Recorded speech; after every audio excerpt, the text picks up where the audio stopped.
An award-winning cameraman and his daughter have been killed in a devastating house fire. The family of 4 who were inside at the time were alerted to the flames by smoke alarms. It's just plain scary. It's a gut-wrenching thought. A shock, a rude awakening. When seconds count, smoke alarms can save lives. Smoke is very toxic, as we know, and can be fatal within minutes. Like, what do we do then if we can't get to them? But will they wake up your kids? Tonight, we put smoke alarms and children to the test, and what we found will take every parent's breath away. It made me really think about taking it a little bit more seriously. Alarms really need to be mandatory in every bedroom. We've set up our experiment at the Scheffler household in Brisbane. Alex and Angela have 2 children, 5-year-old Indiana and 7-year-old Saxon. If we get too much smoke, I might set the smoke alarm off, okay?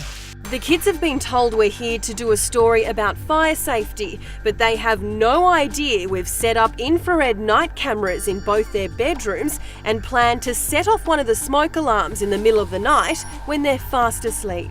Well, I'm hoping that they'll leap out of bed. I think that she would wake up. Vicky Bailey from Smoke Alarm Solutions is here to help. That's what smoke alarms are for. They're there to warn you and give you a chance to evacuate.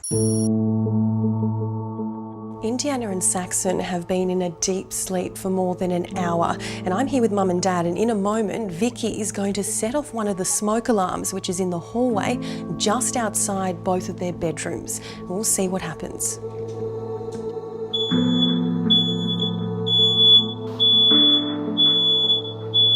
Seconds go by, then a minute.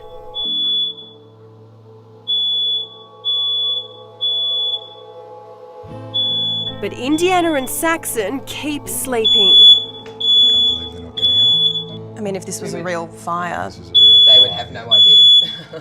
They would have absolutely no idea. we're at 3 minutes and 15 seconds now. Clearly, smoke alarms don't work for children. Indiana and Saxon have been sleeping through 5 minutes of deafening noise. If this was a real fire, authorities say the entire home could be engulfed in flames by now.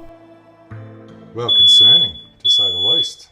The smoke alarm's been going off for more than 8 minutes and Indiana and Saxon haven't even stirred. Now the alarm's just stopped and Angela and Alex are going to head in to wake up their children. But if this was a real fire, you'd have to wonder what would happen if Mum and Dad couldn't reach them. Saxon. Even Mum and Dad struggle to wake them up. Indy, you've just got to wake up. It takes another 3 minutes before both children are up. The smoke alarm went off almost 12 minutes ago. Did you hear the smoke alarm beeping? You didn't hear it at all. Did you hear the smoke alarm going off? You didn't hear the smoke alarm beeping? It was beeping so loudly right outside your door. What we work to is that a fire will take hold in roughly 2 minutes, so you have 2 minutes to get out of your room with any fire. Superintendent Mick Olorenshaw is from Fire and Rescue New South Wales. The escalation point from that fire could be anywhere from 5 to 10 minutes, where that could go outside of the room of origin. As a mum thinking that could have been a real fire, how do you feel? It worries me. It worries me because there's nothing else that you can do if you can't get to your children. So I dread to even think about what would happen, if the situation did eventuate. Some children at least would really struggle to wake up with a smoke alarm until it was right beside them. Child sleep specialist, Associate Professor Honey Husler. Kids will tend to sleep quite deeply, particularly in that first half of the night when they're in that slow wave sleep. In a recent Australian study, almost 80% of kids aged 5 to 15 slept through a smoke alarm going off for 30 seconds. We strongly believe that smoke alarms should be inside each bedroom. They should also be interconnected with the other alarms in the house. Currently, the building code dictates that they only need to be placed between every bedroom exit point and the rest of the living areas of the house. Show the children how a smoke alarm operates, to test the alarm, show them the sound, get them to listen to the sound. So it's not something they don't expect when it does operate. Alex and Angela say tonight's alarming experiment has made them rethink their approach to fire safety.